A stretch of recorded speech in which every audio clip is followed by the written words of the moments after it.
Hey Austin, how you doing, buddy? Good, Dad. How are you today? I'm doing great. We've got some special guests today, my son. Special guest.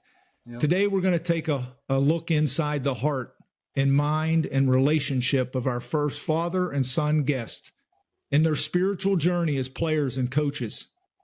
Since our first encounter as teammates with the New Orleans Saints in 1987, we've shared and participated in a lifelong relationship and friendship.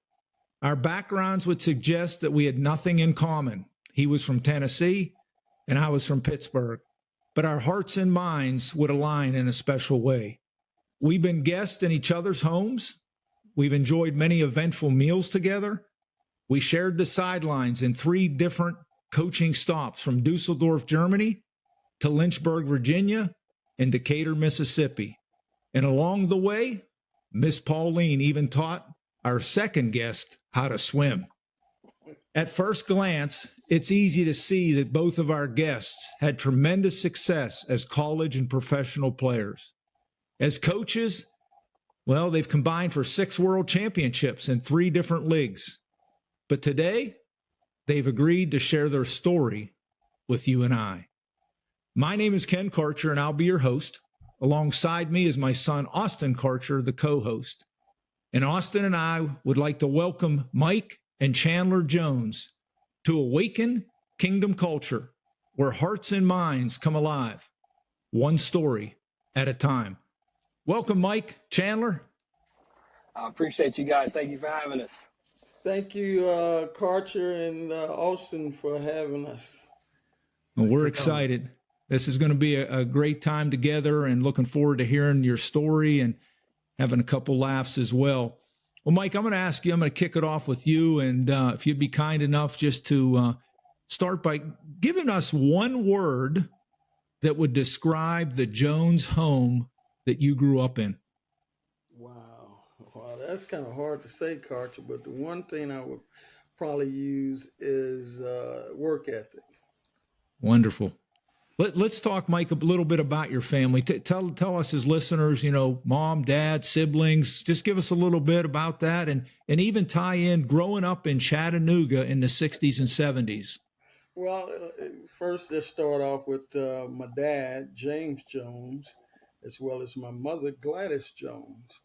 And obviously they are from Pulaski, Tennessee, and moved to Chattanooga before I was born. So both places have a special place in my heart.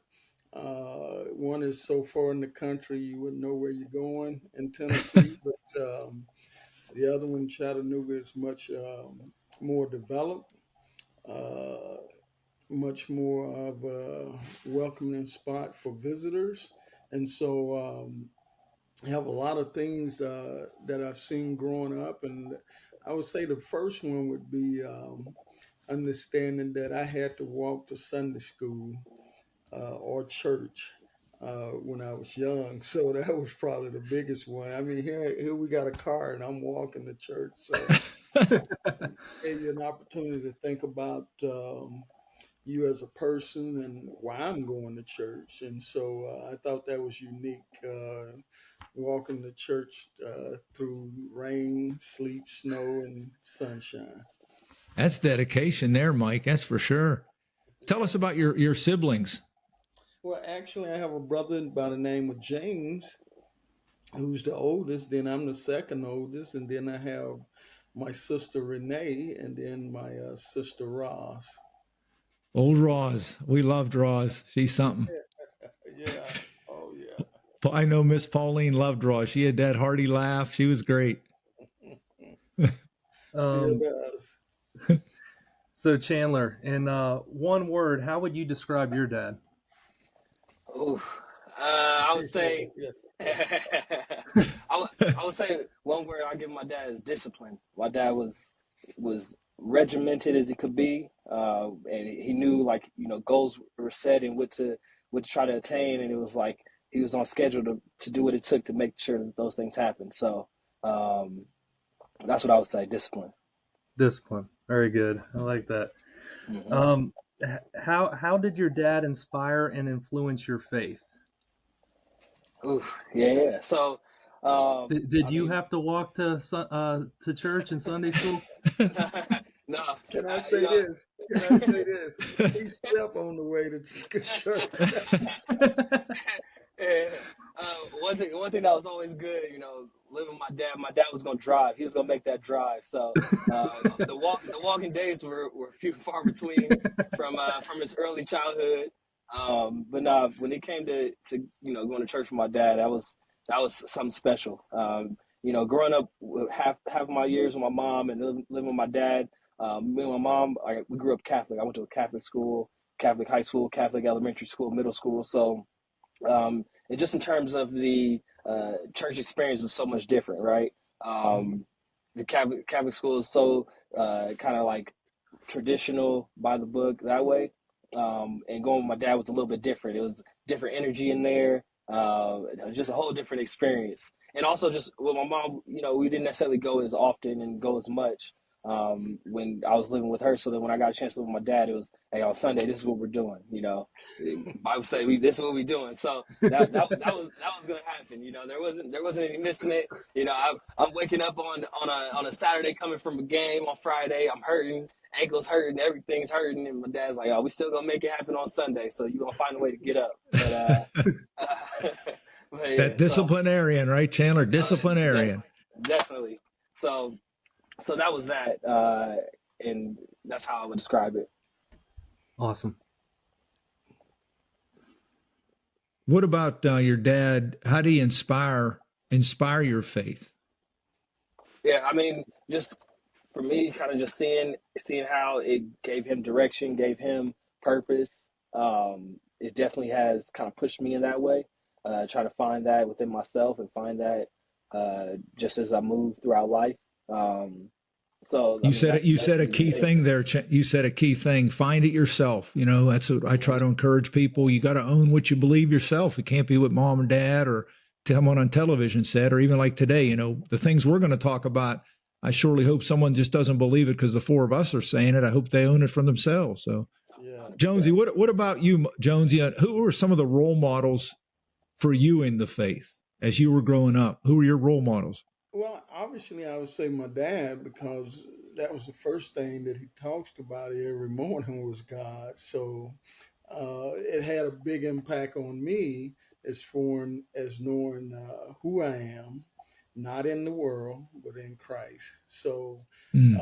when you go back and look at it, I would have to say it's my dad because without a question, he pushed me to church every Sunday, that's for sure. But it just gave you an opportunity to think of things as you walk to church, why am I doing it and who am I doing it for. And so those things to me were big because it gave me an opportunity to not only see it, but really walk out that faith. Yeah. Well, so obviously, Chandler, I've heard quite a bit or a lot of stories about your dad as a player. Mhm. Obviously, I've heard that he was a big time player and has done a lot of great things as a player. So, do you have a favorite story about from your dad's playing career? Maybe something he told you about, or an old video, or anything that you remember growing up and being really proud of. That Yeah. 16 millimeter video, Chandler. So this, because when my dad was playing ball, all this was happening, before I was born. So I didn't get a chance to experience it, like as a young child being on the field. Like as when you see kids nowadays growing up with their parents in sports, you kind of see like the Steph Curry's, his kids out there on the court with them. Seeing Patrick Mahomes, his kids out there on the field with him. I didn't get a chance to experience that part of it because my dad's career was done before then. Yeah. But for me, I just kind of will come across old clips or old things that I see with my dad, and I'll send it to him. Of course, a lot of times it's in black and white, or it's real foxy, so it's hard to see. So I can't even truly decipher if that's really him. He says it is, but no, but it's always been pretty cool, just seeing old tapes or seeing old things. When I was in Green Bay, I had a bunch of the video guys, they kind of had known that my dad played and was able to find some like super, super old footage from from back when he was playing. So I had sent some clips to him, and we would joke about it. There's one drive that I remember in particular. It was a couple. He caught a pass early, made a guy miss. Then another play, he got a pass to him and got lit up, and I was like, oof, oh, this is what was going on back then, huh? This isn't the story you told me. No, but Did you catch him loafing at all in any of those clips? Didn't see any loafs. I wish I did. Wish I did, but yeah, he graded out pretty well. I'll tell him that. I want to show this. He was the first one to send it to me. I didn't even realize it. I don't know if you can see that or not. Oh, yeah. It was, he sent me that was back with the Vikings, and obviously it was a McDonald's card at that time.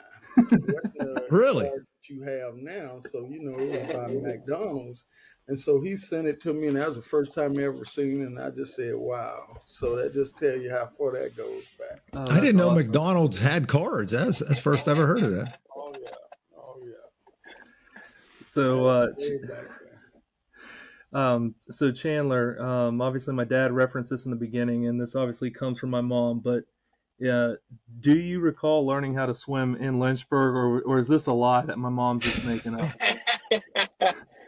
Well, hey, Austin, I'll tell you this. There's been many places I've tried to learn how to swim. So I can't necessarily quite recall, but I will say this. There was an opportunity where I tried to learn growing up back in LA. Didn't happen. There's another opportunity in Louisiana with some family out there. Didn't happen. And then I remember when I was in Virginia with you guys, I might have learned how to swim a little bit then. Came back home, all I could do was doggy paddle. So, my career in swimming has been like this. There's been a lot of down moments, not a lot of ups. So yeah. Well, when I was playing at Eastern Michigan on Sundays, we would go in after games and we would get in the pool and do like a pool workout and stuff like that. And there'd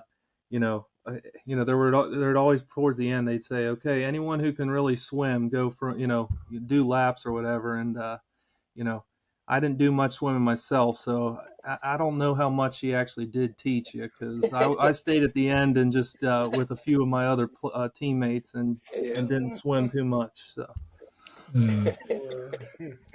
Jonesy, in the same way we mentioned your faith and who influenced you there, who would you say were the earliest people that influenced or inspired you to love sports? Wow, man, that's going way back. Obviously, Alvin Jones really started my athletic career in the Boys Club. And so going back to that point, Alvin Jones was the head coach. And back then, Boys Club had maybe 12 different teams because you had so many young kids going there at that time. And so he really started me off. Didn't understand catching, so all they did was run in the rounds with me. So that's how it all started with Alvin Jones. Alvin Jones, is he still alive today, Mike? Do you ever speak to him? I am not for sure. I think the last time I had talked to him has been 15 years ago. So I am not for sure if he's still around. Wow. Thanks to Alvin Jones. Yes, it is. Chandler, describe your life as a kid growing up.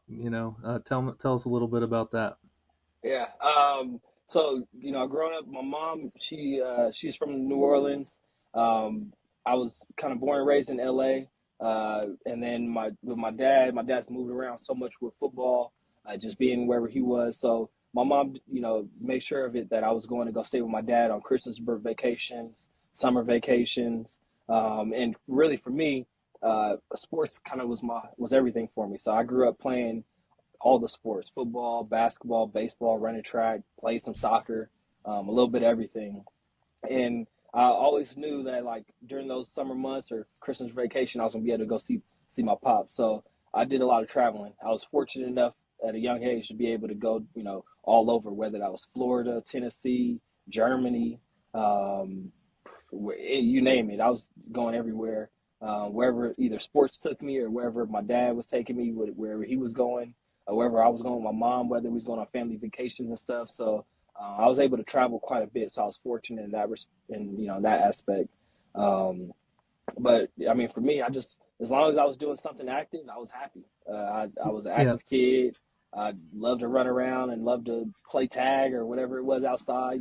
I grew up outside playing tag and playing sports in the neighborhood. And then whether you got me on the field or whatever sport it was, I was running around over there. So it was going to be a lot of that. And my dad would joke around a lot about it, but I slept a lot too. So it was either I was active running around or I was sleeping. That was pretty much that was pretty much what my childhood consisted of. Awesome. Well, obviously, or for the listeners who don't know, I mean, when my dad was at Liberty, Coach Jones came and coached with my dad there, and he was living in the basement, in our basement, I believe. Was that right, Dad? Yes, Yeah. sir. And Chandler came for one summer, and that's how I met Chandler. And I can remember going up to the field every day and playing with Chandler and a bunch of our other friends, and it was just a good time. So I was definitely blessed to have you come and be around us, and I'm thankful for those times. Oh yeah. Um, but as far as obviously, your parents were separated. What were some of the biggest challenges, maybe besides traveling, that presented itself from, just not always being around your dad or not always being around your mom at the same time? Yeah. I think, the kind of the biggest thing, luckily, during that time, technology started to evolve. I could talk to my mom on the phone, talk to my dad on the phone. Um, so that was good. We didn't have FaceTime or anything at that time. So, wasn't able to FaceTime and do all that. But, I mean, just, with football and especially now that I've gotten into coaching and gotten older, realizing the demands of coaching, what it takes. So a lot of times just not, always being able to be there with my dad was something that um, I think when I was young, I didn't really understand or grasp that concept. I knew like Yeah. I go spend the summer out there, I go spring winter break out there, but I didn't really understand like the demands of what coaching took on you as a coach, and then what it takes on your family as well. Like fortunately, I had my mom and I did everything with her, but also just kind of being able to have my dad for those periods were always special. And I understood when I had those times, like I was cherishing those times as well. Even when he was in Germany and coaching, trying to win a world championship there, I'm out there running around, having fun within the building. I'm out there at the soccer camps out there, so I got a chance to see all of it and do all sorts of stuff. The only English speaker at the German soccer camp, but it was a great time. So, What, so yeah. You what know, to, oh, go go ahead, ahead. Dad. No, go ahead, Austin. Go ahead. Because I have very fond memories of Dusseldorf, because I mean those were some of the best times of my life. When was the first time you went over to Europe? Was it when he was at Frankfurt, or and then what were kind of some of those memories then? Yeah. So I have a few that like always stick out whenever I think about this. So for me, it was Dusseldorf was when my first experience out there. I don't think I got a chance to go to Frankfurt when he was coaching with the Galaxy. I think it was always with Ryan Fire. But Okay. when I remember in Dusseldorf, this one thing in particular, I had gone to the soccer camp, and of course the time difference, right? So my mom's all the way in the West Coast in California. Me and my dad are all the way in Germany, and so we had our soccer camp, and I think we were doing a vacation, or we were doing a what do they call it, a field trip that day. So we were going to go see a movie, and typically, like we always were let out at a certain time, whenever like each day. But for whatever reason, when we were going to the movie, we were either coming back way later or coming back way earlier, one of the two. And I think my dad came to try to come pick me up, and nobody was at the soccer complex at all. Nobody's there. So then my dad's panicking because he's in Germany, but he's calling my mom. My mom thinks that they lost me out here in Germany, and so my mom is like trying to figure out some flights. She's looking at the first flight that she can try to take to get all the way out from LA to Germany, so they come find their lost son. And then eventually we ended up coming back a little bit later with the camp, and then after that my dad was able to settle my mom. They was both able to settle down and understand that okay, hey, he was on a field trip. He's back safe and sound. We don't have to worry. But I just remember that always being something that I always laugh about. Oh, that's hilarious.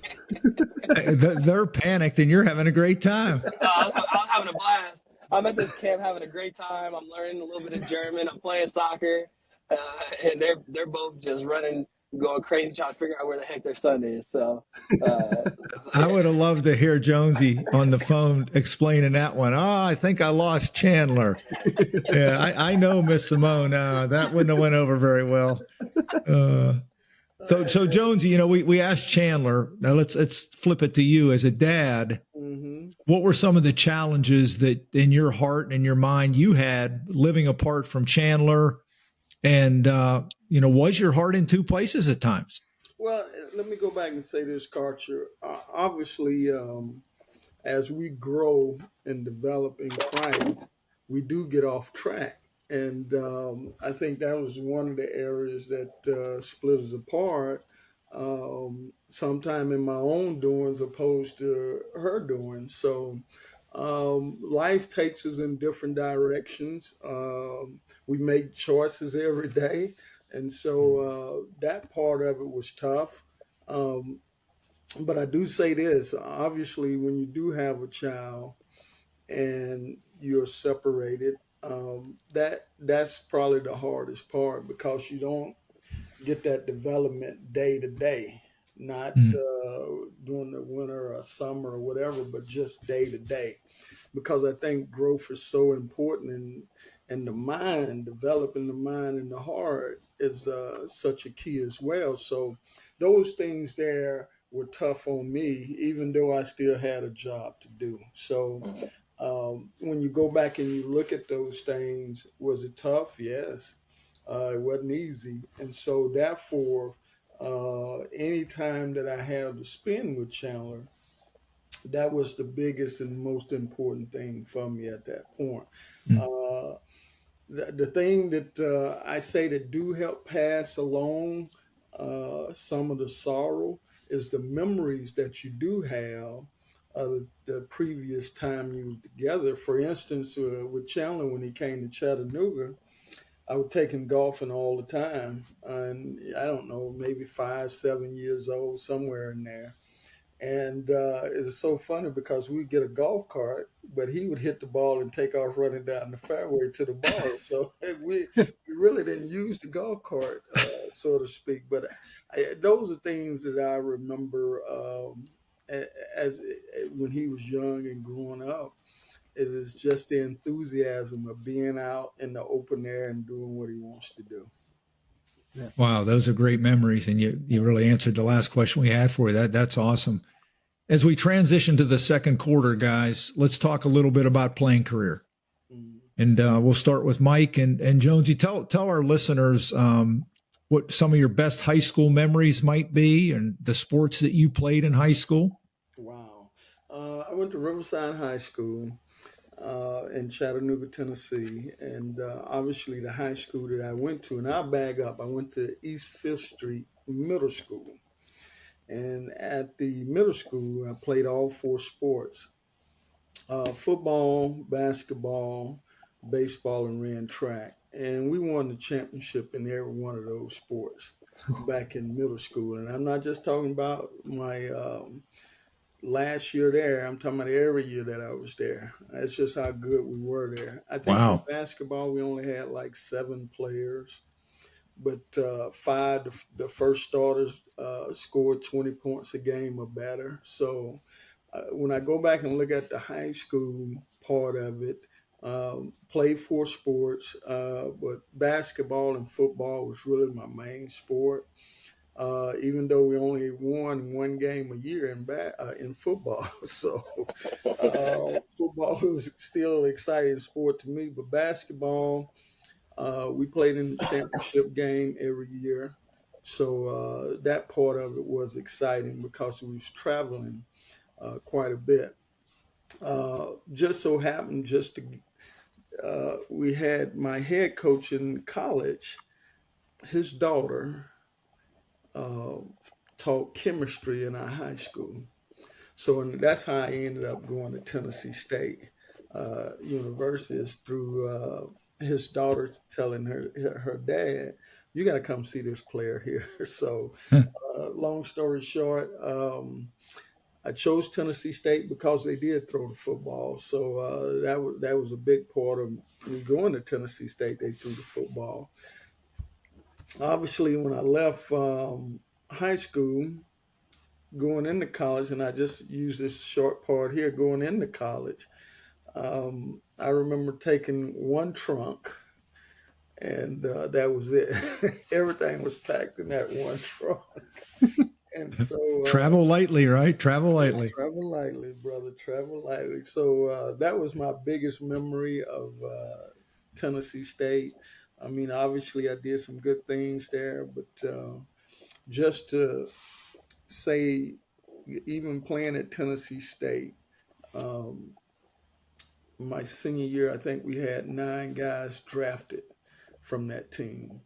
And you And had some great teams, didn't you? yes, we really did. And Mike, what did you take from Coach? It was Coach Merritt. Was he the coach? I think. John Merritt. What did Coach Merritt give you in your 4 years there that you've taken with you even to now? Well, I would have to go back and say this. John Merritt was one of those head coaches.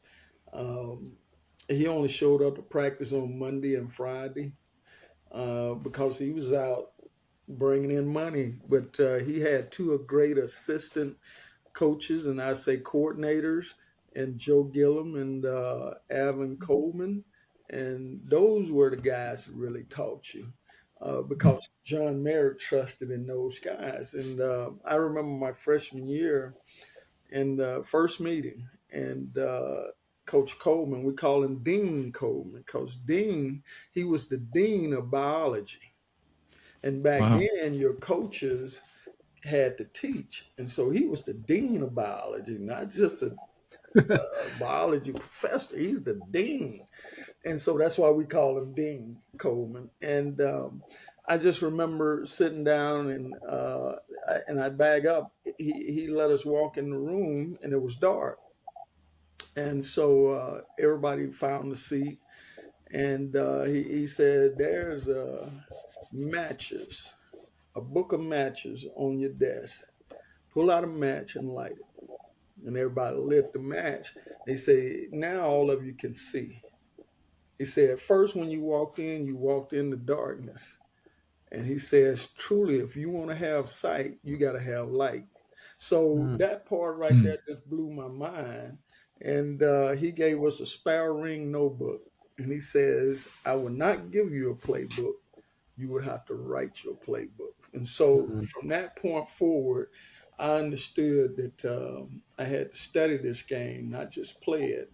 And so that's the lesson that I probably learned out of any of that, is what he did that first meeting with us. Great words. Great words. Chandler, before we get into your high school and your college experience, what influence did your dad's career have on you wanting to play in the first place? Yeah. Man, I would say I think like the love that I had for football was almost like genetic. I feel like that was like when I came out of the womb, I feel like football was just already like what I wanted to do. But I think just seeing being around my dad, being around just the game, and just seeing him put so much time into it, and him being so passionate about it, I think that like sparked another interest for me and made me like push and dig a little bit deeper and within the game. So I mean, I think that's what it really comes down to. Like my dad loved it, and I just knew, just like seeing him put that time in and seeing him chase after championships and do all that. Like I could see the the finished product when he had success and was able to be successful.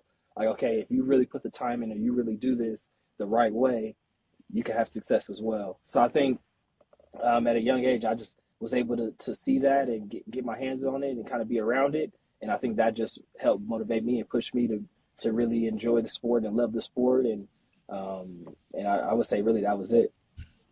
Awesome. I'm very similar as well. My dad's passion really definitely passed on to me as well. Mm-hmm. Okay, so tell us a little bit about your high school career and where you played, and tell us where you went to college and why you chose that college. Yep. So I went to Bishop Montgomery High School in Torrance, California.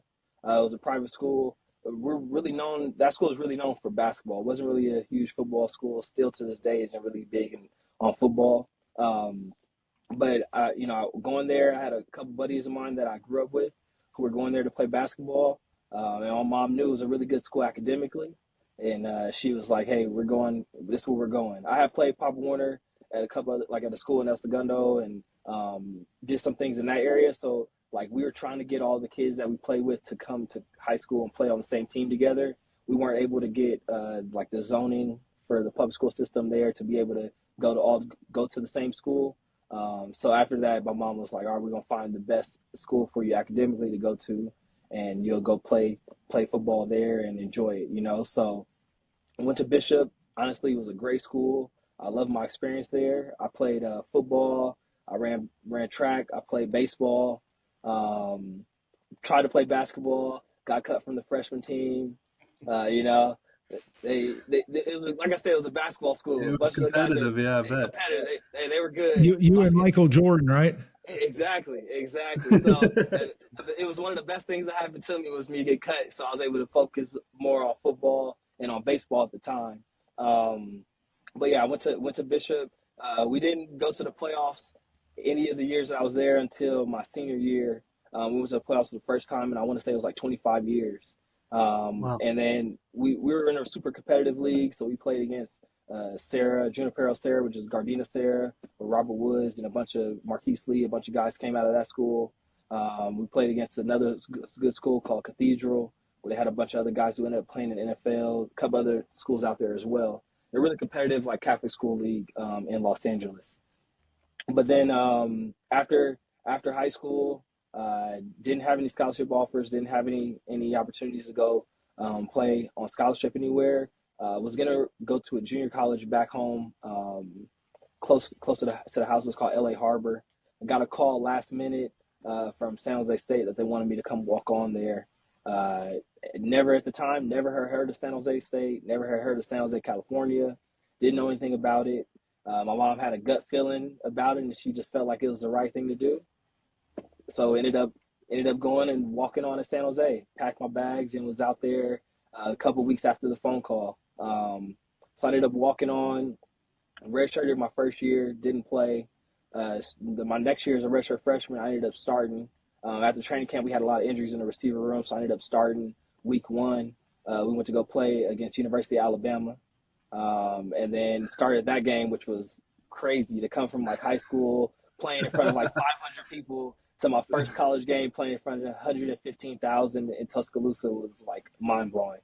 Wow. But got a chance to do that. So, started my redshirt freshman year, earned a scholarship after that season, and then finished out my career playing at San Jose State. And, when I was able to leave there, I was able to leave as the all-time leading receiver in school history. So, broke a bunch of the records for receiving and for touchdowns and catches and yards and stuff. So, I was able to have a pretty good career at San Jose. So, that's kind Well, of I it. think, Austin, you have a couple of those stats, don't you? well, I was literally going to say them. I'm like, wow, from a walk on to these stats. I mean, I have, he was the Spartans' career leader in number of receptions with 248, 31 touchdown receptions, only player in school history to catch at least 50 passes in a season in all 4 seasons, and he scored or 60 or more receptions in 2 different seasons. And then 2013, you were all Mountain West selection with 79 pass catches and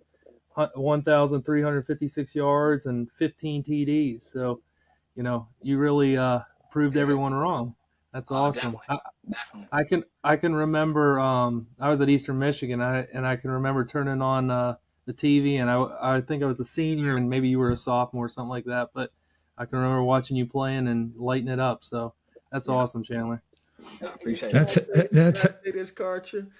sure. It's amazing just listening to the stats and all that good stuff. I think the one thing that I miss more than anything else is seeing him play in college.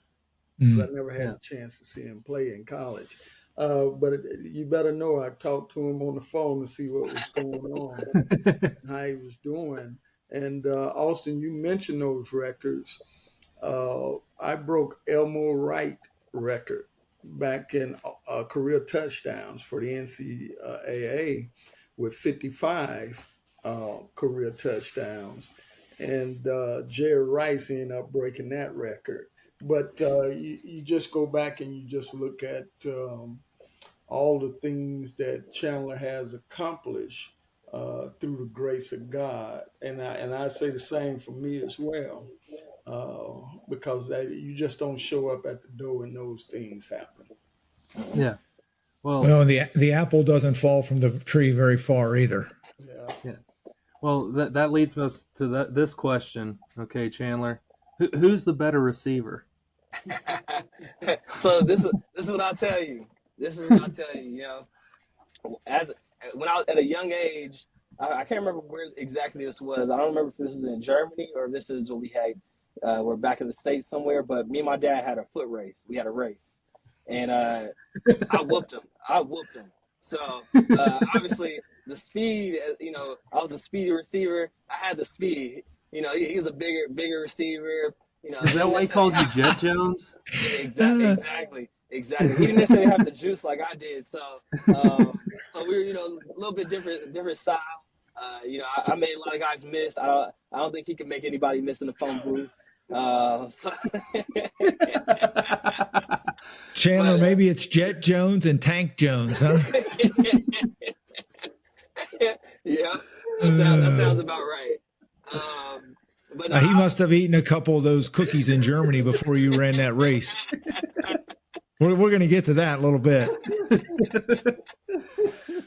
Well, we'll let you two fight that out. But in all seriousness, I mean, anybody that's listening that has any football background, some of the things that both of you have done have been quite amazing.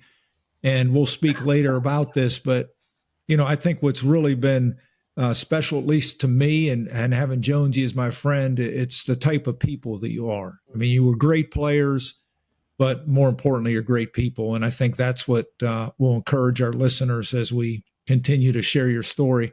Let's bounce back to you, Jonesy. Yeah. I know some of this. I know Austin doesn't. Maybe Chandler knows a little bit, but let's talk draft day and that experience and your reaction when that phone rang and it was the Minnesota Vikings. Tell us what was going through your head. Well, I go back a little further than that. The first day, obviously, of the draft, Pittsburgh called, and they said, we're going to take you in the second round.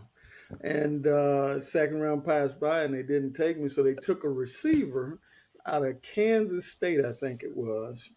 And I don't know if you know Larry Kersey, but Larry Kersey coached that player at Kansas State.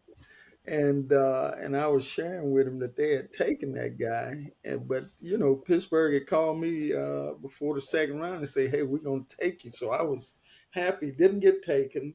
So the second day, I get taken by Minnesota Vikings in the sixth round, and obviously that's where my history started in the NFL. But I do. Did it ever snow there, Mike? Say that again. Did you ever get any snow up there? Yes, of course. Plenty of that. Tell us about Bud Grant, Jerry Burns. I mean, these are coaching icons that these young guys don't know. Those are your coaches, I think, and two veterans that I'm sure played a role in your development, Sammy White and Tommy Kramer. Yes. Actually, Bud Grant was a big-time hunter. He hunted deer and he fished a lot. But here's the one thing I remember about Bud Grant. At that time, you were not allowed to wear long sleeve shirts when it's cold. And I said, Coach, why are we not able to wear these long sleeve shirts? He said, we want to psych everybody out. I said, you already don't psych me out. It's cold out here. So I just remember Benny Ricardo, who was the kicker for us. And he said, Jonesy, you want to stay warm? I said, sure do. He said, get some red pepper and sprinkle it on your socks and put a cleaner's plastic bag over it. And he said, I guarantee you your feet will stay warm. And it did. And that probably helped me through those cold days in Minnesota. That's for sure. Bud didn't like, we had an indoor bubble. He didn't like going in there. He'd rather be outside on the field. The only time we did go in the bubble if we had snow.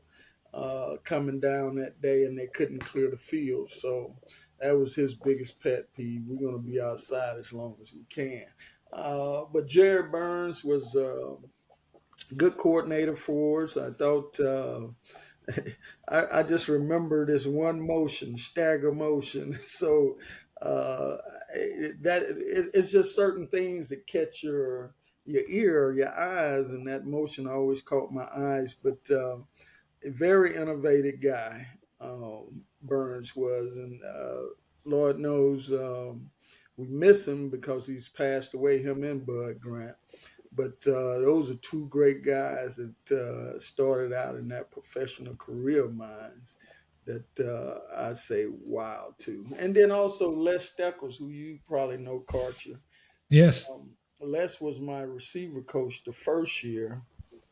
And so I had a great time with him. Les come out of the service there, and so he was more of a drill sergeant to a degree, and so it was just good times with him. But he really taught you about the game, and that's the other part of it I thought was great about that part. But that's where I got my name Jonesy from Les Steckles, or Squeaky. Squeaky, I remember that. Yeah. Miss Pauline Jonesy reminded me of a story. Let's see if you remember to tell it. But she said, ask Mike about his first contract and his knowledge of taxes. Do you remember that story? Well, I remember the first contract, and that contract was $40,000. And I go back with Mike Lynn. Mike Lynn is the general manager.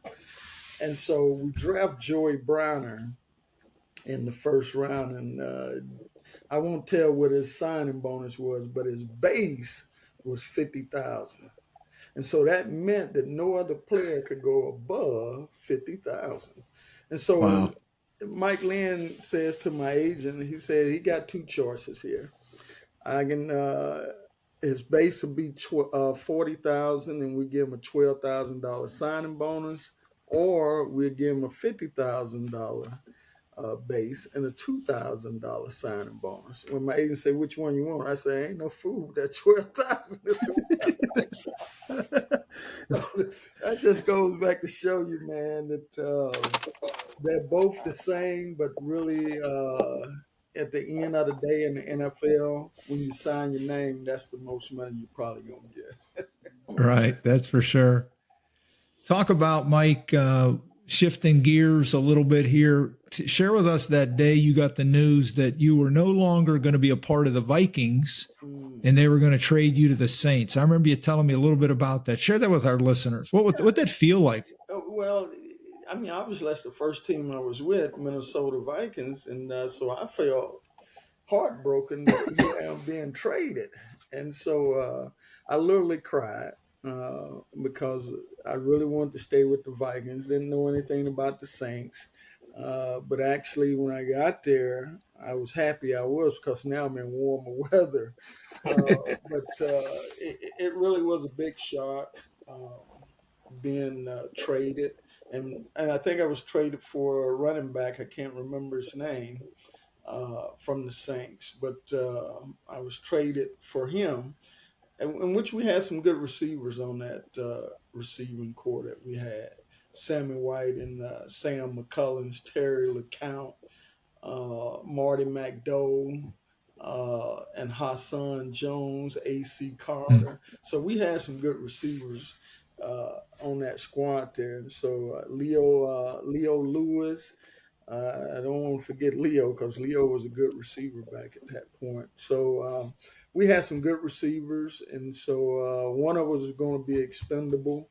And so it came down to me, and so, hey, that's how I ended up with the Saints.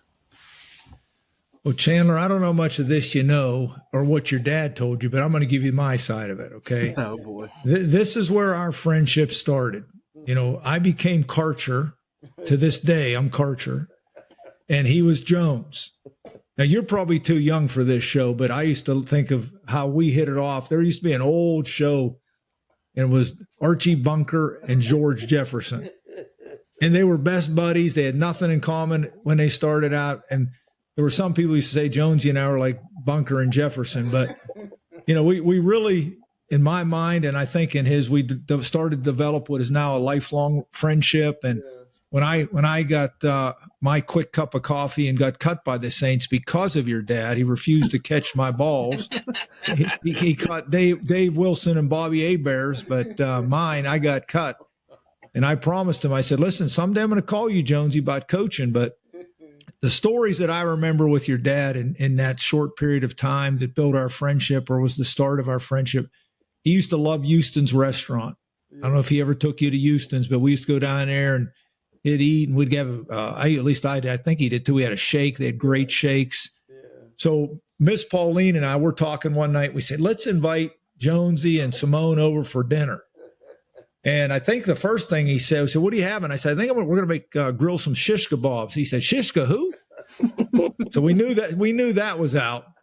And I started to figure out, well, maybe this guy's not going to eat a lot of things. So we end up having him over. I forget what we ended up making, but then we get the dessert. Here's your dad. You probably know what's coming. So we sit, Miss Pauline makes some brownies because he had told me he liked brownies. And he says, hey, do you have any vanilla ice cream? And we said, nah, we don't. We got chocolates. Oh, that's like medicine. I can't have that. So he pulls out his napkin, takes the brownie, wraps it up, says, hey, can I take it home? Because I think I got some vanilla ice cream in my own refrigerator. That was the start of our friendship right there.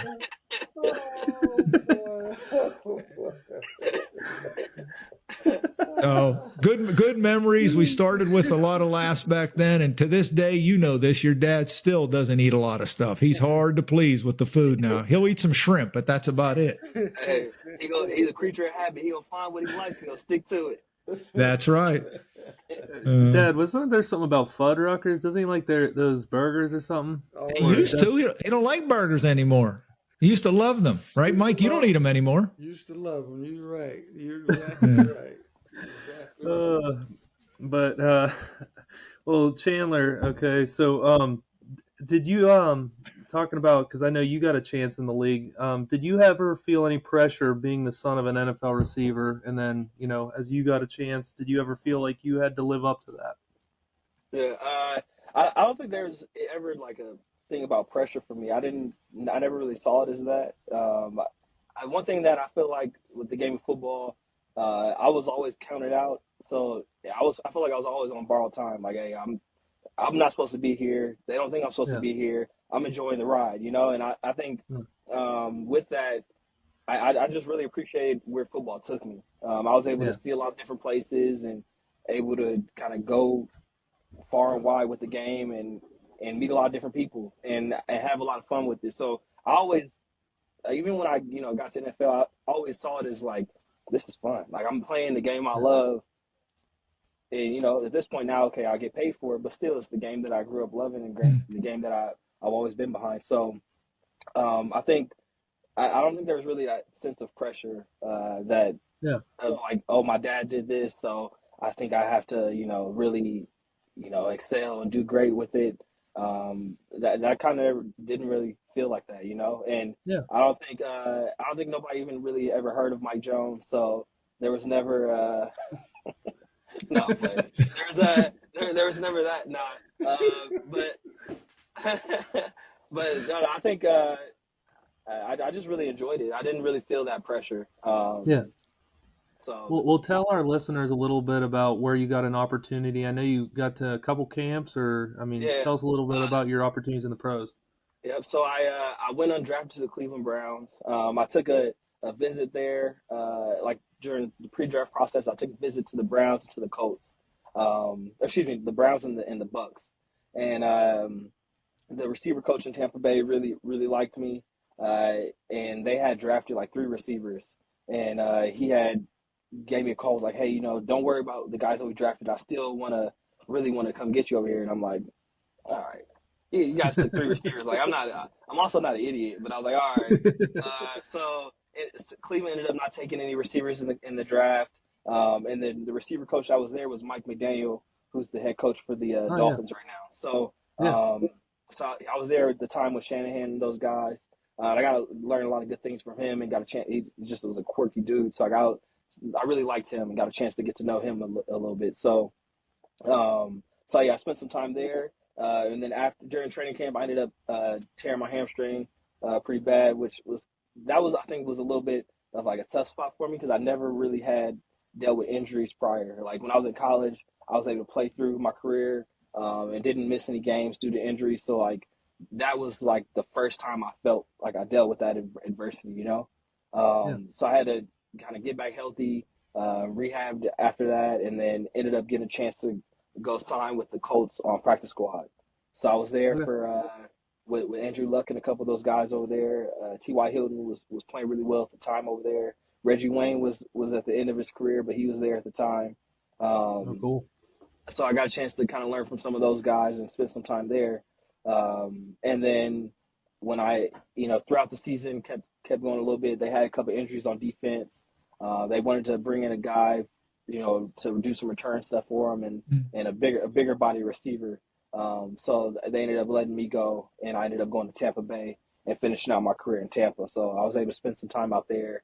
And then when that finished up, the draft came back around the next year. I want to say they took 3 receivers again. So they ended up messing up the first time, so they went back and did it again. But then I ended up going and playing in Canada for a couple of years. So I got a chance to go play in Montreal for 2 years in the CFL and did that. And then once I finished up playing, I got into coaching. So Okay. How did you like playing the CFL? It was a learning experience for me, right? So like learning how to play with the waggle and getting in the motion and all that stuff was it took a little bit of learning for me because I just wanted to hit the thing full speed and just go. But it's a little bit of nuance to it and kind of just understanding how to, work leverage with that as well. So I had to kind of slow that part of my game down and learn that. But I really enjoyed it. I love the city. The city was awesome. It was a great city. We weren't winning too many games at that time. So that part was a little tough, but I mean, I met a lot of great guys that I still, know to this day and still talk to this day. And a couple of guys that I coached with out there this last season, I played with them when I was there. Excuse me. Cool. As we move to the third quarter here in a second, let's finish up the second with a question. It's really to both of you. At this point in your careers as players, how would you describe, we can start with you, Jonesy, how would you describe your spiritual journey at this point in your life? Oh, obviously. As a player. As a player? Yeah, right at this point as a player. I would say it was a transition once again because I think every day that you are blessed to be on this earth, you're learning. Learn about the word, learn about your spirit, learn about who you are. And so therefore, I don't think that ever stops or stopped in me, even though I may have been doing something I shouldn't have been doing, but those things were always approaching me and in front of me. So that part of it spiritually, you talk about holding yourself accountable, and we all know that's tough because you need somebody to also hold you accountable. But that was probably the toughest part, is being accountable for the things and the actions of Mike Jones. How about you, Chandler? Yeah, I would say, for me, I kind of was playing ball, and my whole focus at the time was like, I gotta make this team and gotta, make the most out of my career. I think when I dealt with, the adversity that I dealt with and had gotten hurt, I think that's when a lot of that was tested. And I kind of leaned back on my upbringing and leaned back on, the things that I learned from my dad throughout the days and my mom throughout those days. So I kind of had to sit back and reflect a little bit. And I think during that time, it brought me closer to God and helped me kind of like recenter and refocus a little bit. Because it was one of those things where, at the time I had just been doing what I was doing and was doing it out of love. But I realized, it was also a reason why I'm here now to this day, where at that time it was kind of like, okay, I'm here for a reason. And I had to kind of like refocus and recenter on that. So that's kind of where it kind of took me at that time. Appreciate your honesty. That's great. Thank you, Chandler. Well, as we transition to the third quarter, we're going to talk now coaching career. We're going to go from playing to coaching. As I mentioned in the intro, between the two of you, you're 6-time world champions. Mike, 5-time world champion, assistant coach, head coach, couple different leagues. What a feat. But I want to go back to 1998, Jonesy, because if you remember, I held true to my word in 1987 when I said, I'm going to call you someday. And I'll never forget the call, Chandler. It was, like I said, 98. And I called up Jonesy, and he picks the phone up, and I say, hey, Jonesy, I got an opportunity for you. And like all coaches, he says, well, tell me about it. Where at? I said, Dusseldorf, Germany. He said, Dusseldorf who again? And I said, what are you doing? He said, I'm coaching 6th grade girls hoops at the time. Jonesy, what went through your mind on that phone call that evening? Well, you know, it's amazing about that, because I think I expressed to you back then in 1983, Minnesota Vikings and St. Louis Rams, I think it was at that time, was the first team that ever played in London, England. And so here it is, you calling in 98 and telling me, hey, I got a job here in Dusseldorf, Germany. I said, where? Why am I going to Dusseldorf, Germany? But I thought it was very interesting. I'm glad made the choice to go, because obviously you put me on the road of coaching and winning some of these championships games. But I was coaching in high school, helping the high school team out, and I thought that's where I was supposed to be and not in Germany somewhere. But it was a great experience. I remember I went to, I had to go interview with Galen in the airport in Orlando.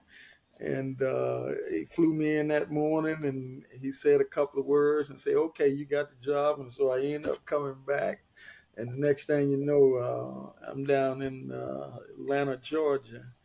And the first night, I'm going through the playbook with you. And the next thing you know, here I am coaching. That's awesome. Yeah. I know it was a blessing for me. That's for sure, my friend. Yes, it is. Yes. Chandler, how did you get your start into coaching? I think you started to reference this a little earlier. Yeah, I so when my contract ended in Montreal, I think I kind of knew at the time that I wanted to make that transition. I think physically my body wasn't holding up anymore. Like my hamstring still had been bothering me ever since the injury. So I kind of knew, all right, I wanted to just kind of look for that next phase. Well, at the time, the head coach I was at San Jose State, where I played college ball, we had a new head coach my senior year, so he still was there. I had reached out to him when my season ended and let him know that I had interest and wanted to coach. And he was, perfect. He was like, man, I would love for you to come back here and, GA with us. So I was kind of like having things lined up for that. Well, then at the end, when the season ended, they ended up not finishing as good as, they had hoped for. They ended up letting him go. So at the time, I was like, all right, I got to kind of see what happens, what movements happening at San Jose, and kind of figure this coaching thing out. Well, then the head coach that they ended up hiring was Brent Brennan, who was my receiver coach my redshirt freshman year. So he was at Oregon State, and he was coaching there. He was a receiver coach there for some time, and the recruiting coordinator. He ended up getting the head coaching job, so I reached back out to him and let him know what was happening. And he was like, perfect. I want you to come back home, come back to San Jose. So ended up going back there and was a graduate assistant. They actually didn't have any openings on the offensive side of the ball, so I was working with the defense when I got there. So I was working under our defensive coordinator, Derek Odom, and working with the safeties. So I got a chance to see it from the other side of the ball. And, I mean, right away for me, it was a little bit of a challenge because it's like, all right, now I'm learning DB play and learning the defense, which, going against them all these years, you kind of have an idea of, okay, coverages and, this is what they're doing. This is how they're trying to attack you. This is how they're trying to stop you. But now it was like, all right, now I need to kind of get back into it as like the technical side and stuff. The true student of the game. So I really had to learn that so I can go ahead and, pass information to the defensive backs and kind of coach them up. So my perspective that I've always, talked to the guys has always been a little bit different because I'm always giving it to them from a receiver's vantage point. Like, this is how they're trying to attack you and this is what they're trying to do to you. So, that was kind of how I jumped into it. I GA'd on the defense side of the ball for 3 years, well, 3 seasons, 2.5 years. and then ended up graduating with my master's in counseling education. And that was kind of how that all started, coming back to San Jose, coming back home there and getting into it. So, Chandler, I don't know if you know this, but I'm going to tell you this story too. Now that your dad says he's coming to Germany, and I think the obvious question that I'll throw at him, but I want to add to it a little bit is, what's the toughest adjustment going to Europe to coach all of a sudden? So I had been there the year prior, and I told him, I said, listen, here knowing his food issues, I said, I thought for sure, I said, Mike, you're going to love it. Galen's great to work for. We're going to have a lot of fun. We got a good team. But I said, I just want to alert you, you're probably going to struggle with the food. So I said, here's what I'd recommend. Get one size smaller in your pants, your waist size, because you're probably going to lose some weight. Well, we go over there, he gains weight. And he's walking around in these pants that are like hip huggers. He's standing on the sideline. He can barely move. It's like these things are going to split at any moment. My wife's like, why'd you tell him to get? I said, the guy doesn't eat anything. Now he gains weight in Europe. Makes no sense. But in all that, comic relief there. I mean, seriously, Jones, you've coached in high school, D1, JUCO, NFL Europe, CFL, XFL, USFL now, and the AAFL, which folded immediately. Yeah. And you and I have had some intimate talks. It amazes me that you've never had a chance to coach in the NFL. Oh, yeah. Now, I know you'll never toot your own horn, no. But in my mind, I can't believe it. No. So let me ask you a tough question, and I know you'll be transparent. Have you ever struggled with being content, not getting that chance? Contentment, has that ever been a struggle? Obviously now I am, but I will say this.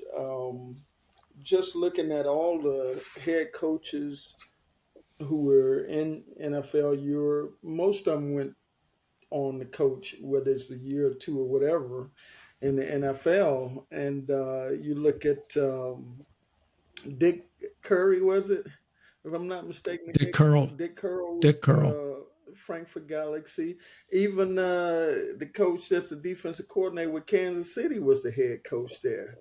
I know, he's the winningest coordinator in Super Bowl history. Yes, and so you would have thought that would have happened, but it did not. And so those things happen in life, but do you sit back and wonder and get mad and all that stuff? No, you got to continue to move forward. Because at the end of the day, it's not the position that coaches you, it's the passion that coaches you. So for me, moving forward, not even being concerned about those things, because they're not in my control. They're not in my control. So if they're not in my control, then I shouldn't be pondering why not me. So. Well, I know this, and I've done it every time I've been somewhere, and hopefully someone will hear this. If I'm ever a head coach or when I've been a head coach, Chandler, there's one guy I'm going to hire. The first guy I hire is Mike Jones. I thank you. Well, I look for you to become a head coach again. That's not happening, I don't think. Go ahead, Austin. Ask Chandler. You're going to ask Chandler? Yeah. So, Chandler, what have you loved about being a coach? Yeah, I think one, I feel like I was able to learn a lot. Learn a lot of things from a lot of really good coaches, a lot of things from my dad. So I think for me, one of the things that I love about it is being able to pour the knowledge that I have and give that to the guys that I've been coaching. I think it's selfish of me to go the rest of my life and not be able to pass on the information that I have to them. So I think that's one of the things that I love about it is just being able to, coach them up, whether it's playing receiver, whether it's playing defensive back, whether it's just a life experiences in general. Just being able to be around the guys and be able to fellowship with them, just talk ball with them. That's always been the thing that I love the most about it. Just being able to help them just be the best man, best version of themselves that they can be. Has been kind of like my passion and what I've loved the most about the game. So that's what I say I'm most passionate about. Awesome. So where all have you been since obviously you went and GA'd? After GAing, where all have you been? Yeah, so I So I finished GA at San Jose State. Ended up going to coach receivers at a small school in Idaho, so the College of Idaho, which is in Caldwell, Idaho. So that's about like 30 minutes west of Boise. So Okay. I spent about a year and a half there. So when I first got there was during COVID. So we had the COVID season and everything kind of happened. Everything shut down. It was funny. Me and another guy that I worked with, he was from Colorado. We just moved in together, just got our apartment, and then like a week later, everything shut down. So we had an empty apartment, was trying to figure things out here in Idaho. And of course, at the time, we didn't know how long everything was going to last for. So was just trying to figure all that out. But I spent about a year and a half there, and then when I was at the end of my time there, I ended up getting an opportunity to go to Green Bay as a scouting intern. So Okay. I left Idaho to go take on that opportunity, which kind of going into the scouting world is a little bit different. Like, when I got there, the big thing for them was like, hey, you got to make a decision. Do you want to coach or do you want to scout? And I really, at the time, I'm like, look, I love the game of football, and I'm gonna find a way to be around it. If I'm doing scouting for the rest of my life and I'm working on this side of the ball, I'm here for it. I'm gonna go jump all in and do it. So that was kind of what I ended up doing. Was there throughout training camp. Ended up coming back home to LA after that. Was kind of trying to figure out the next move. Ended up getting a chance to do the Bill Walsh fellowship with the Chiefs after that. So the Okay. receiver coach that was there was my receiver coach my senior year at San Jose State.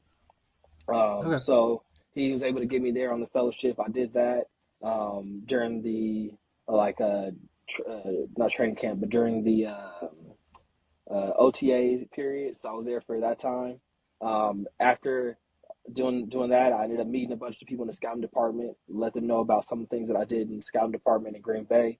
They ended up bringing me on as an intern there, so I did that for the next year. So I went back during training camp, and then I was back home, kind of working, doing some things for them, so that sending me reports, writing some things on guys while I was gone. I was also came back and helped out during the draft process and in the combine, so I did some things with them. And then when my internship ended with them, had opportunity to go back to Montreal with the defensive coordinator Noel Thorpe, who he was my defensive coordinator when I played in Montreal. So was able to get back there and get back into coaching. So then that's how I ended up back in Montreal coaching defensive backs. It's amazing how those connections, happen as you cross paths with people. And that's the thing I've said in every one of these podcasts, guys, that I'm amazed at how God works the tapestry of life. And we cross paths at certain times. Maybe then 10 years later, you meet that person again. And it's kind of overwhelming. Let me, Austin, just because for some time's sake, let me bounce here to the end of the third quarter. And I want to ask both Mike and Chandler, what role has your faith played now in your coaching career? Now that you're out of playing, you're on the other side, talk to our listeners about how your faith has played a role in your coaching career. You want to go, Chandler? You want me to go? I can kick it off because as you said, I had something that kind of came fresh to mind. I think for me, there was, times where I was challenged because I think, getting in this coaching thing, sometimes you end up on some, having idle time, just trying to figure out what your next move is or what's happening.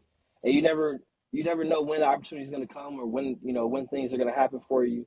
But just kind of just keeping your head down and just keep working. Like that was kind of where I was and where I've been. It's just like, hey, it's going to figure itself out.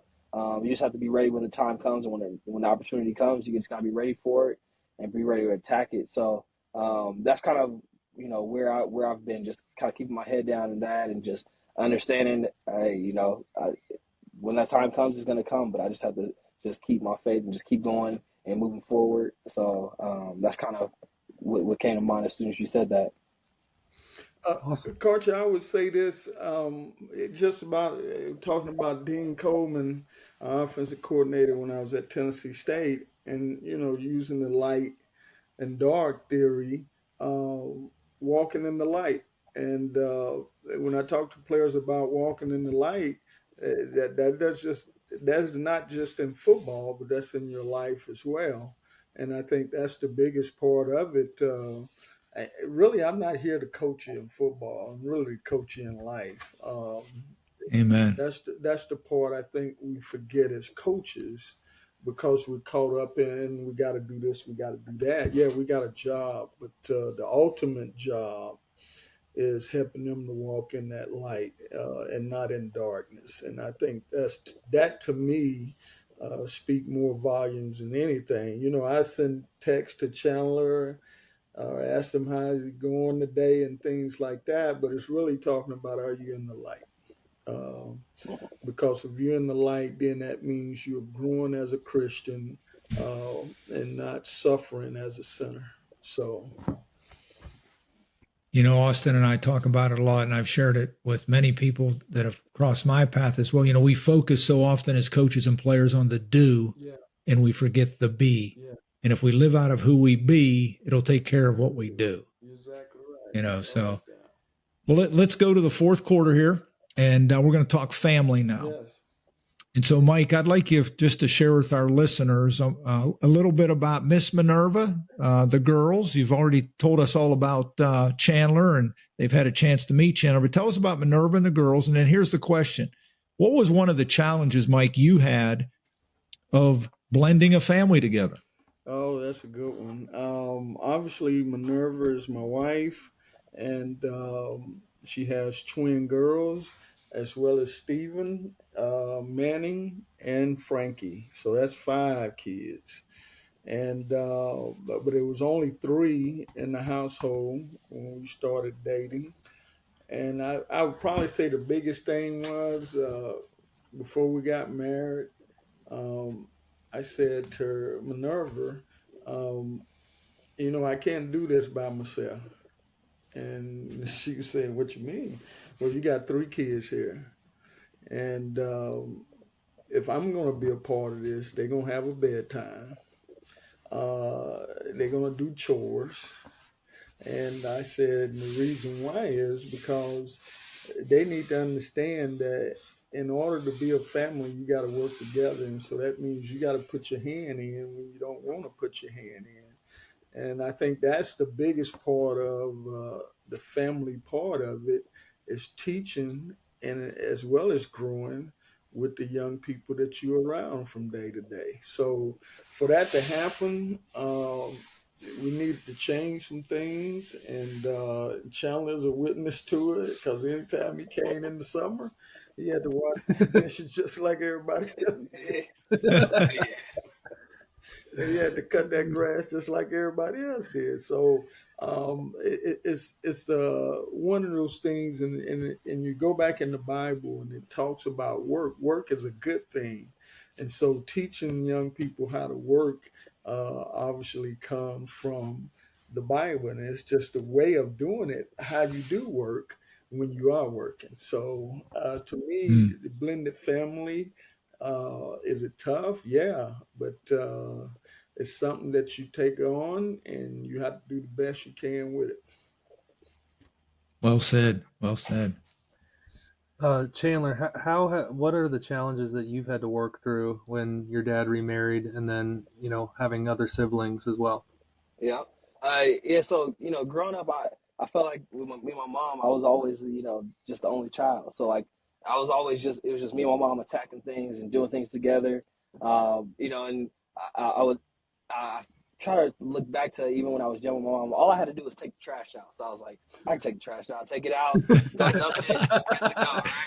And then I remember all the time, like coming to visit my dad, it was like, all right, you're going to be working, doing dishes. I remember there was a chore list and everything was labeled out and we all rotated, wiping the table, sweeping, mopping, doing dishes. And I just remember like, I was be like, man, I came back home. My mom was like, oh yeah, you can do your dishes now. You can do this, you can do that. Whoa, slow down here, slow down. But honestly, a lot of it kind of just taught me discipline, taught me, a lot of different values that I appreciated. As I got older, I grew to appreciate and really understand, there is purpose and there's a reason why, I was asked to do these things and asked to do certain things. I'll be in the backyard with my stepbrother Steven. We out there cutting the grass. He's mowing, and I'm using the edgers, and I'm edging things up. but really, you also got to remember, I'm from Los Angeles. We were living in Florida at the time, so it's snakes out there, it's lizards everywhere, and I'm over here. I'm with the edger. I'm just looking around, trying to make sure that I'm not stepping on a snake, stepping on a gator. I'm not getting bit up or nothing out there. So I was more just paranoid and scared for my life. Nah, but there's a lot of things that I learned throughout that time that even today, like I understand as I got older, I started to really appreciate and understand why it was that my dad did things the way that he did, and I grew to appreciate it. At the time, as I'm young and I'm thinking my mind was so different. I'm like, man, I can't stand it. My dad asked me to do this, I don't want to do it. My dad asked me to do that, I don't want to do it. But as I got older, I really grew to appreciate and understand the why behind all of it. So, Hey, yeah. Carter, can I add to this here? Sure. Chandler's a big eater. His appetite is way surpassed mine. And so Minerva used to make these beef patties. And so anytime I was coaching, I mean, I'm the last one eating because I'm getting in late. And he would take my portion, either put it in the dry or eat it. Oh, you knew he didn't want it, right, Chandler? Hey, look, I knew he was trying to watch his figure, so I said, let me go ahead and help him out. I go ahead and And eat a then couple of these. Chandler grandmother made the baked the best pound cake I ever ate, Carter. And so Yeah. she passed that recipe to Minerva, and Minerva started making it. And Chandler would eat up all the cake.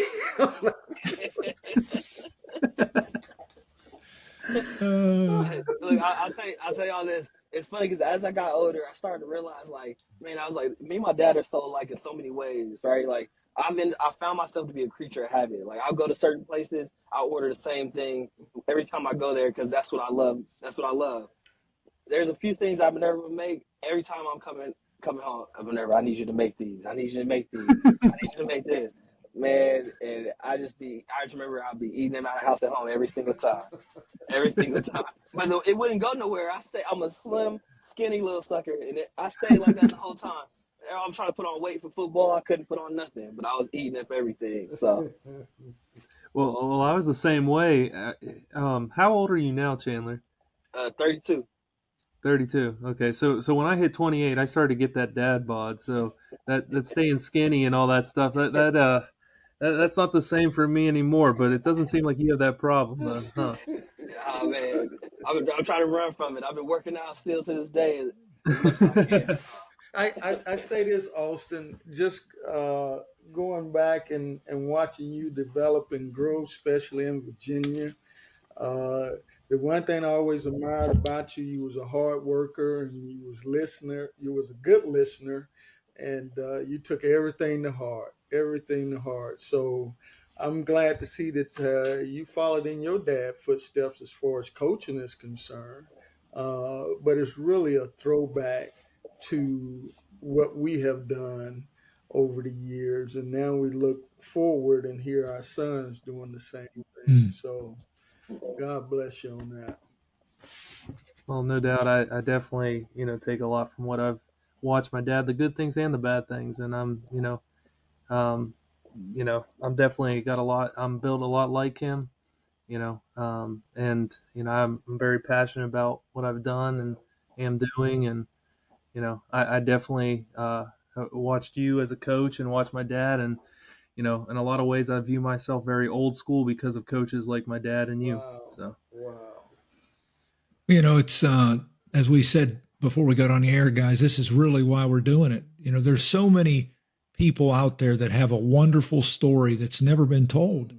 And it just, as Austin and I would talk after school each day and he was driving home, we said, let's just do this on air. Let's be transparent and vulnerable and let other people share their story. Because here's the beauty. We don't know who's ever going to listen to this, but one person that it can bless or encourage or help, then it was worth it.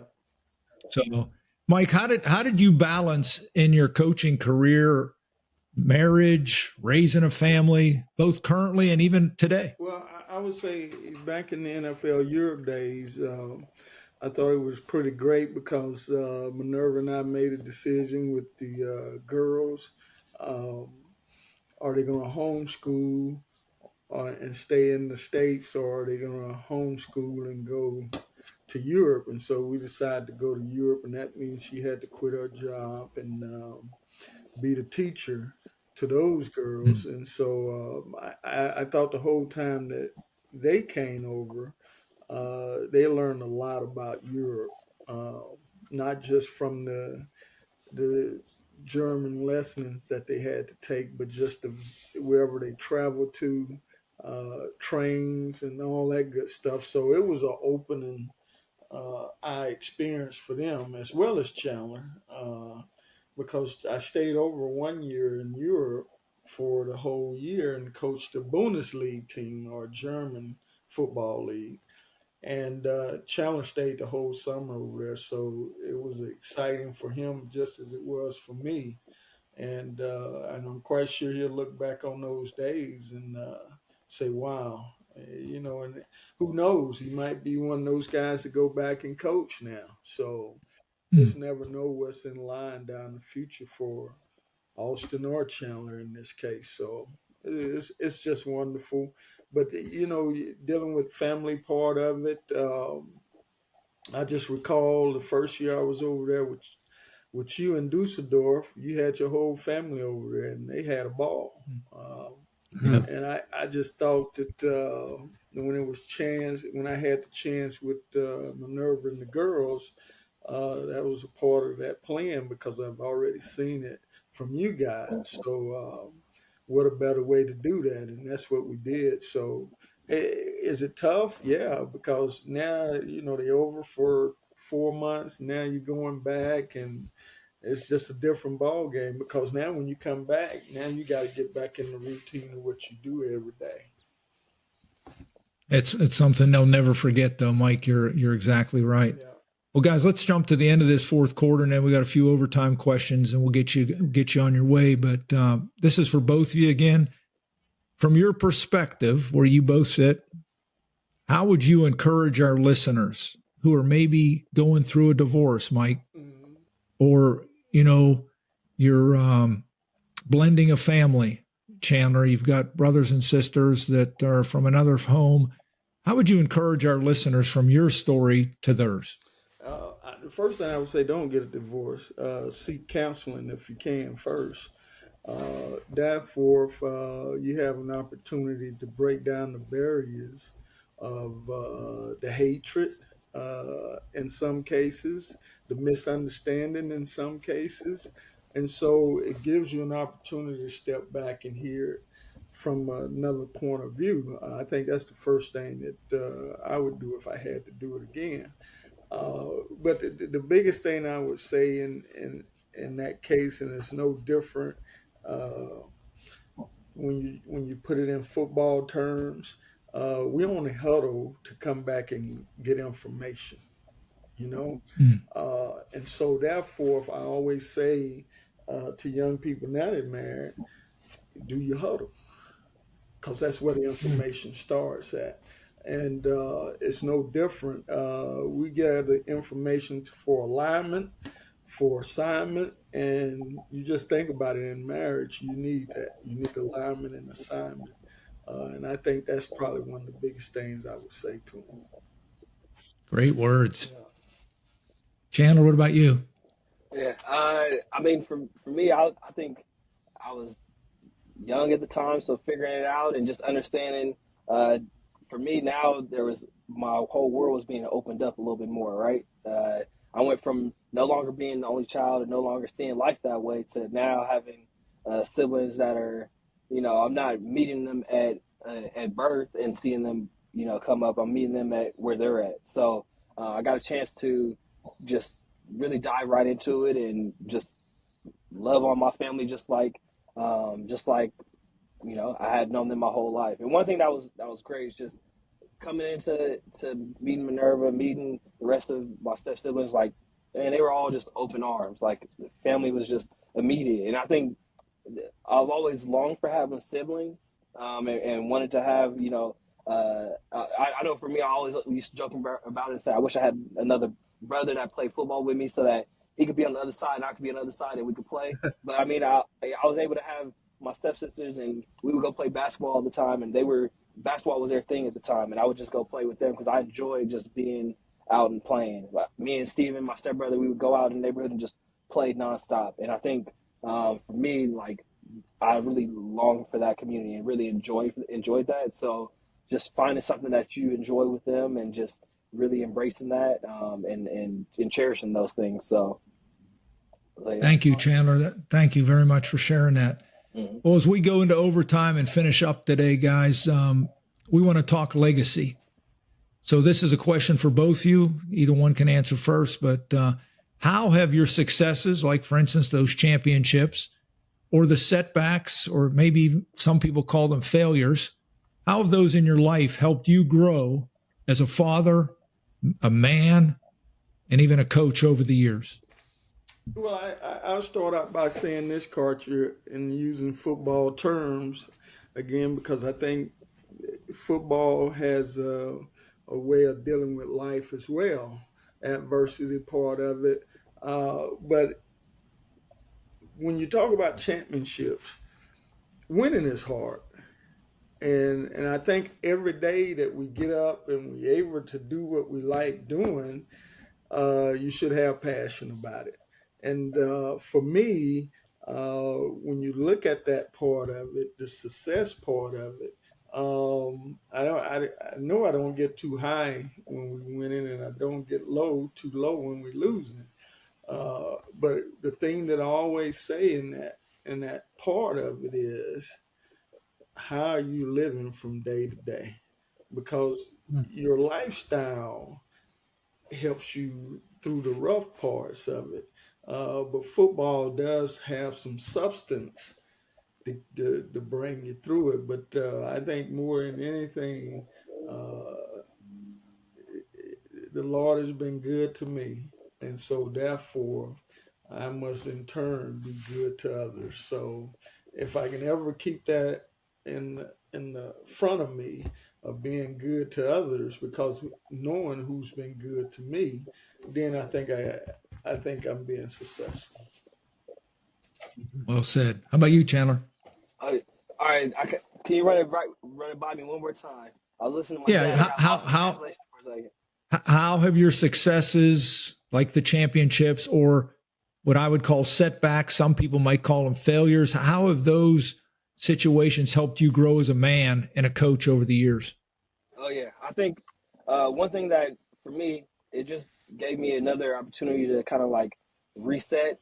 Well, I'll speak to like having different setbacks. Like, it gave me a chance to kind of reset and refocus a little bit and see where I might have made mistakes, where I might have gone wrong, and try to like channel that back in a positive way. Okay, now moving forward, one, I don't want to make those same mistakes again, but also I want to go ahead and make this a better process, and just trying to constantly work towards just being better. I think early on as a coach, I was a little younger. I was coming straight out of, and younger as a coach, I should say, and I was coming straight from playing. So kind of changing my perspective a little bit from the player side of it to now being a coach. So I had to kind of like, in a way, like mature a lot faster and just like understand in coaching, all right, this is what I want to do. So there's certain things that now I need to change. There's certain things I need to do differently. So I think, every time I had a setback, that's what it allowed me to do, was kind of refocus and recenter on what it is I needed to do to be successful. And then, I was able to have some success as a coach this last season, winning the Grey Cup championship. And I think just kind of understanding the things that we did well and the things that I felt like were successful, just kind of honing back in on those things and, trying to just make them better. At the end of the day, I'm constantly striving to try to, make this process better, make, the information I'm getting to the players as clean as it can be and as good as it can be. So I'm always just trying to find different ways to do that and be successful. So that's kind of how that goes for me. Yeah, Thank go you. back, Carter? And I Sure. can just remember during the season for Chandler, I think they lost 4 or 5 games in a row, if I'm not mistaken. And he said, "Man, what we got to do?" And obviously, I had my answers, but those wasn't good enough. But I said, "You got to hang in there, and you got to go back to the fundamentals. How did you get to those games before losing those 4 games?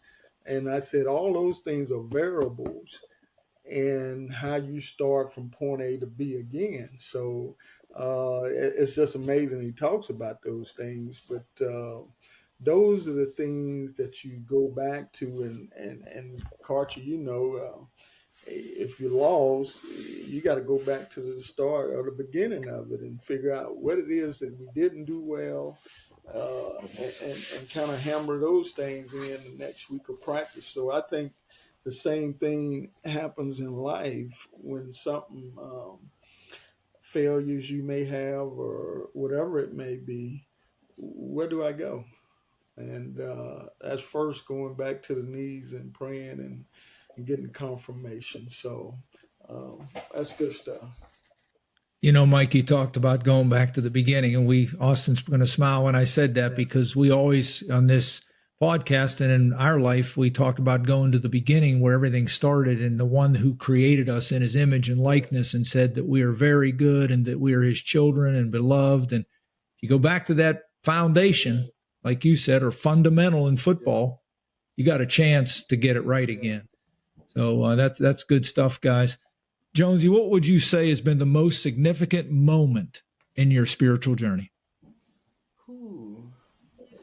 I would have to say, Karcher, even at that point when I accepted Christ in my life, not full heartedly understanding it, but over the years, yes, now understanding why.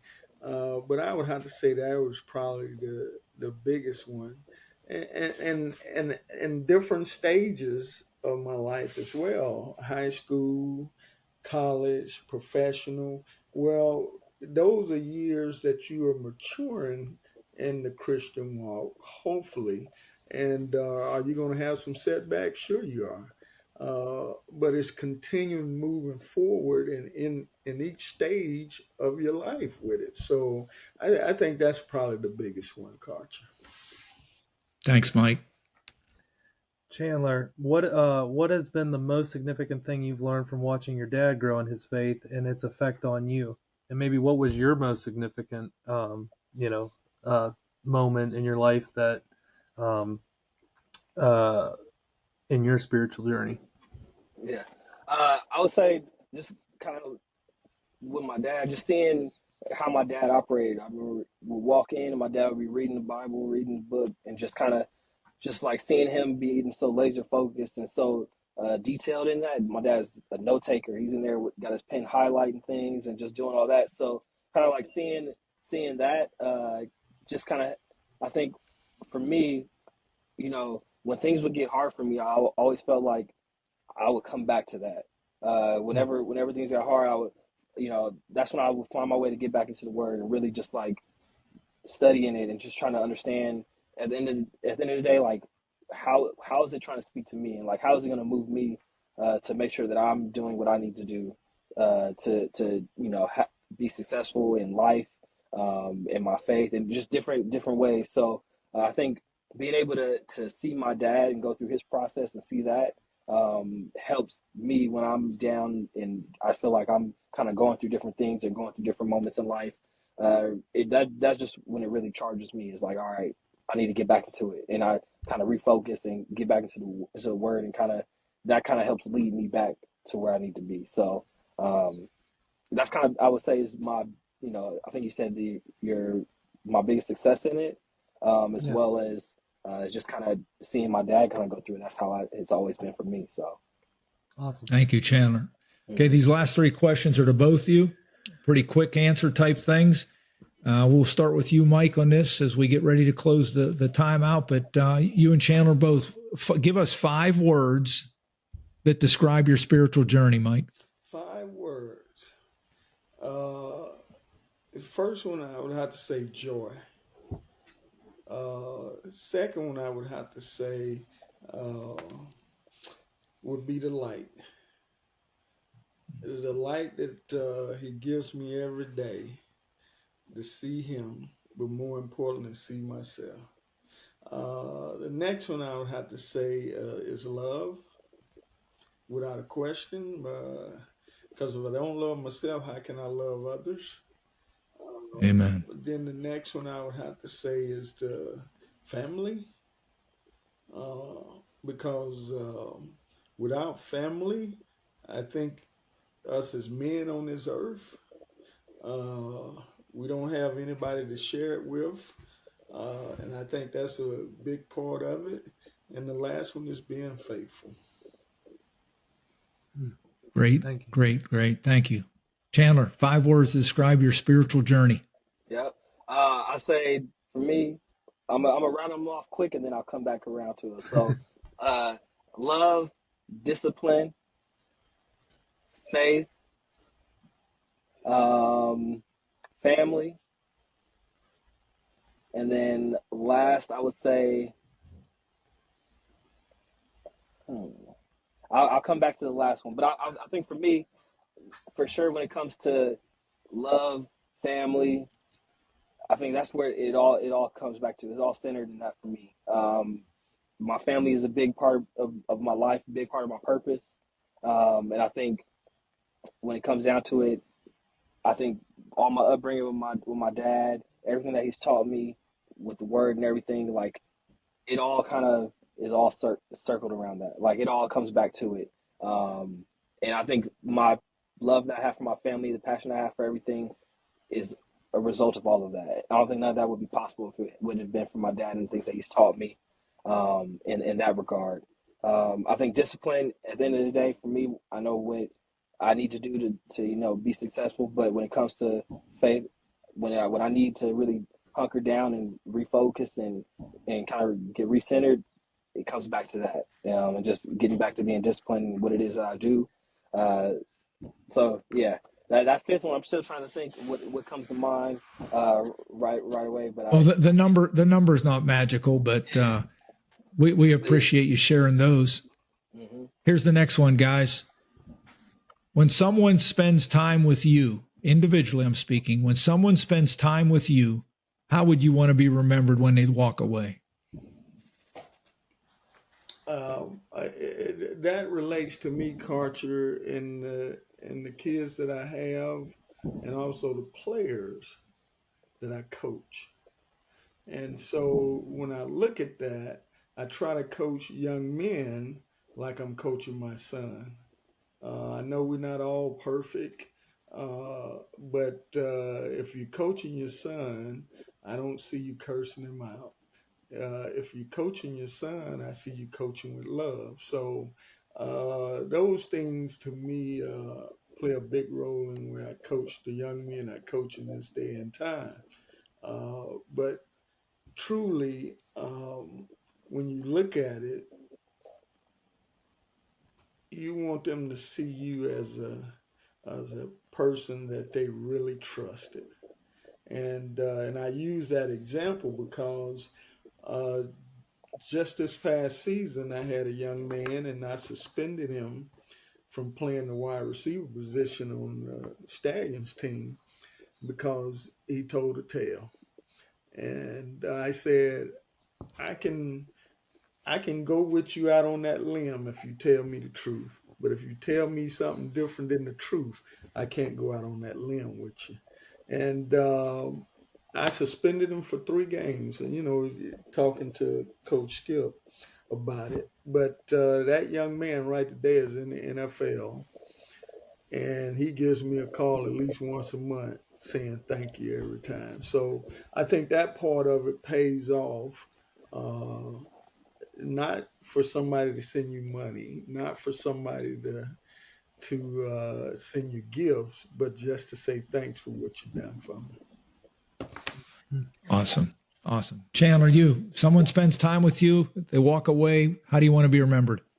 I want, for me, I think a big part of it is comfort. I think when I am having conversations with people, especially, guys that I'm coaching, I want them to be able to feel like it's a safe space, that we can have those tough conversations and talk about whatever it is that they need to talk about.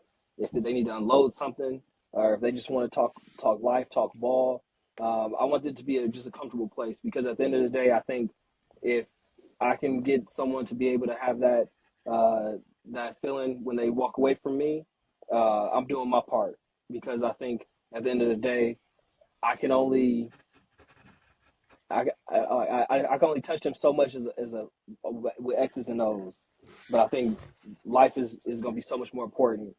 I still talk to some of the guys that I coached when I was in Idaho, and they still will call me and just check in on me and different things like that. And one of them was having a camp in California, and being able to go pull up and see the camp that he's hosting with young kids now. Like, that's something that brings joy to me and makes me happy, because at the end of the day, I was able to have a moment with him outside of just it being just football related. Like, I was able to go watch him coach high school football and sit with his family and hang out with them. So I think being able to have that comfort and have a safe space for guys is where I want things to be left when I walk away from them. So. Thank you, Chandler. Most of my career, Miss Pauline, when I'd leave the house in the morning, she would remind me of something very simple but yet very profound. She would say, don't ever forget that coaching is a high calling. And I think that's what, all of us are saying when we share our stories, that it's much, much bigger than just the scoreboard, the rings. All those things are fun. They're much more fun than losing. But at the end of the day, just as we sit here today, it was 1987 when Mike and I's relationship started.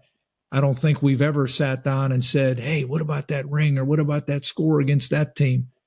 But for almost 40 years, we've stayed together because of the people and what matters most. So here's the last thing, and it's for you too. It's a little bit of a treat as we get ready to close, and I'll do that in a moment, called Final Words Between a Father and a Son. Mike, anything you want to say to Chandler, or Chandler, anything you want to say to your dad? One's in Florida, one's in California. Well, I always call him and say I love him. That's the one thing he's gonna always hear from me, and I hear from him. So that's nothing new under the sun. It's just that's who we are, and I just think that if we keep living, keep sharing, and keep giving to one another. Yeah. Chandler? Right, like my dad hit on the head. I love him. That's always going to be something that we tell each other. But I think one thing for me, as I've gotten older and as I'm getting older, I see, when I was young, my mom would always say, like, your mannerisms are such like your dad. Like, I do certain things, and she's like, that's your dad right there. And when I'm young, I'm like, I don't know what you're talking about. I don't know. But then as I get older, the more I do things, the more that I find joy in certain things. A lot of it, I'm realizing that a lot of it comes back to my dad. Like, when I was young, me and my dad I'll go golf with my dad, and I'd run out there, like my dad was telling the story earlier. I'm chasing after the golf ball and going to go hit and do all that, and I enjoy driving the carts. I see myself now, like, I find so much joy and passion when I go golf, and I think it brings me back to a place when I was young, just being around my dad and being with him. That's one thing that, as I get older, I see so many different things that I do, and I'm like, dang, there go. I'm just like my daddy. So, that's it right there. Austin, do you have any final words for our guests, or for Mike and Chandler before I close us out? No, I just want to say thank you for taking the time and just being transparent and sharing y'all's story. I know each of y'all have played a role in my life, and I'm thankful for who y'all are and who you represent. And I look up to both of y'all, and I'm just grateful for y'all. Appreciate it, man. Thank you. Thank you. Well, I know our listeners have been blessed, and it's been a great hour and 45 minutes. Wow. But I know Mike's getting ready to head off to camp and start a new season. Chandler's getting a little break from that championship run in Montreal, and he'll kick it back off in the summertime. But I just want to challenge our listeners that as they walk along the way today, remember the most important person is always the one in front of you. And as we are about our way, don't ever forget, let's awaken kingdom culture.